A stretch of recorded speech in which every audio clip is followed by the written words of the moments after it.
That feeling of being watched, an unexplained cold spot in an otherwise warm room. The unsettling sensation that you are not alone, even when the house is empty. These are not just tricks of the mind or the creaks of an old house settling. They are whispers from a world unseen, and they are a sign that the spiritual peace of your home has been compromised. Your home is meant to be a sanctuary, a domestic church, a place of safety and love for you and your family. But when a negative, unwelcome spiritual presence invades that sanctuary, it must be cleansed. It is time to stop being afraid. It is time to stop questioning your senses. It is time to claim the authority you have been given through Jesus Christ and evict any and every unwelcome spiritual guest. The battle for the peace of your home is real, but the victory has already been won. Tonight, we will enforce that victory. We will pray a powerful binding prayer to cleanse your home, to seal it with the protection of heaven, and to restore it as a fortress of light and peace. The stakes could not be higher. It is the sanctity of your family's refuge, the peace of your mind, and the spiritual well-being of your loved ones. We are not here to negotiate with the darkness. We are here to command it to leave in the most powerful name in all of creation. This is not a request. It is an eviction notice, signed in the blood of the Lamb. Stay with me, pray with faith, and let us reclaim your home. The atmosphere in a room changes when a negative presence is there. It feels heavy, oppressive, like the air itself is thick with unspoken tension. You might notice the scent of something foul with no physical source, or the feeling of static electricity on your skin when there should be none. These sensory details are the signs of a spiritual infestation.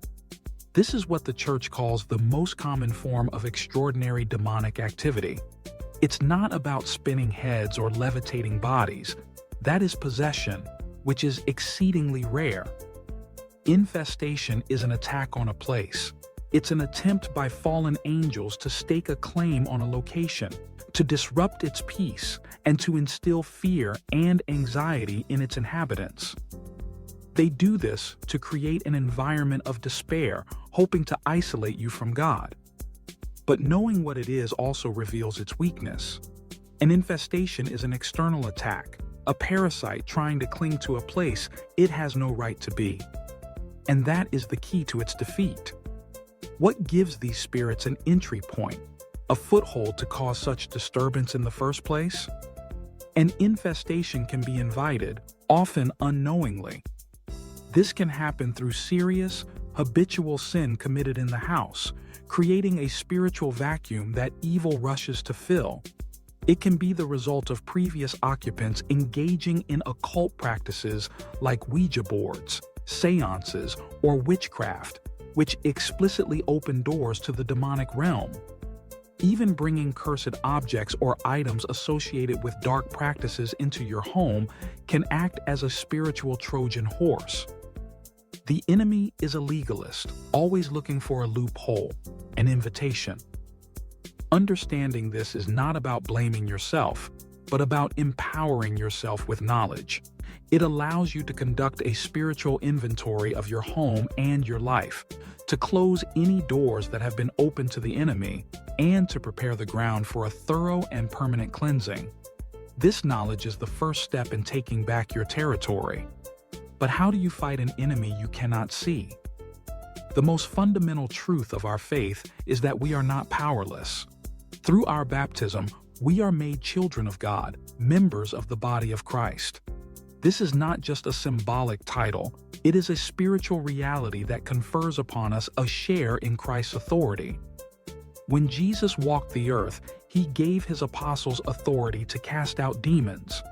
That same authority, in a different measure, is given to the head of every Christian household. You have the right and the duty to be the spiritual guardian of your home. The power to cleanse your home does not come from you, from your own strength or holiness. It comes from the name of Jesus Christ. The Bible tells us that at the name of Jesus, every knee shall bow, in heaven, on earth, and under the earth. His name is not a magic word. It is the invocation of His very presence and power. When you command an evil spirit to leave in the name of Jesus, you are not speaking on your own authority, but on His. You are an ambassador of the King, delivering His royal decree. The darkness cannot defy the source of all light. Embracing this identity as a baptized child of God, armed with the authority of Christ's name, is the single most important weapon in your spiritual arsenal. Fear will melt away and be replaced by a holy confidence. You are not a victim cowering in the dark. You are a warrior standing in the light, and it is time to go on the offensive. What are the specific weapons for this fight?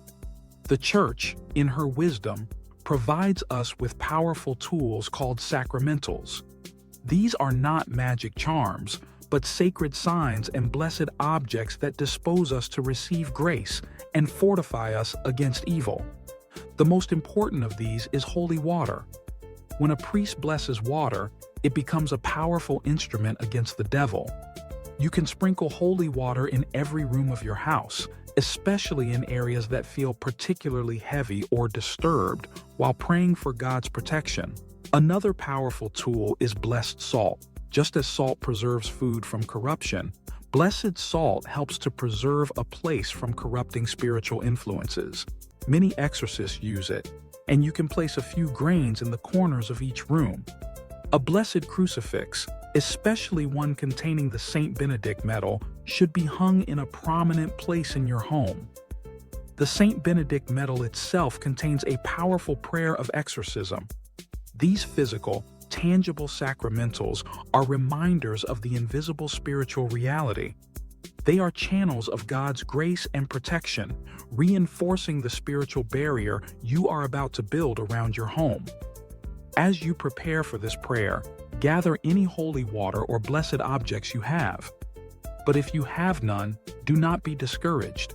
The ultimate weapon is your faith in the power of Jesus Christ. Before we begin, find a quiet moment. If possible, have your family join you. Light a blessed candle if you have one. Turn off all distractions. This is a solemn act, a spiritual declaration of ownership. Take a deep breath. Let go of all fear. The presence of these spirits is a sign of their weakness, not their strength. They are trespassers, and you are the rightful owner. You are standing under the banner of the victorious King. Now, with confidence and faith, let us pray together. Let the sound of this prayer fill every corner of your home, an anthem of liberation that the darkness cannot withstand. Heavenly Father, I come before you in the holy and powerful name of your Son, Jesus Christ. I thank you for the gift of my home, this place of shelter and sanctuary that you have provided for me and my family. I claim this home for Christ. It belongs to Him. I dedicate every room, every hallway, every corner, every door, and every window to the Sacred Heart of Jesus and the Immaculate Heart of Mary. In the name of Jesus Christ, and by the authority given to me as a child of God, I bind all evil spirits, demonic influences, and malevolent presences that have entered this home. Whether you have entered through sin, curse, occult activity, or any other means, I declare that you are a trespasser. You have no right to be here. Your legal ground is revoked by the blood of Jesus Christ.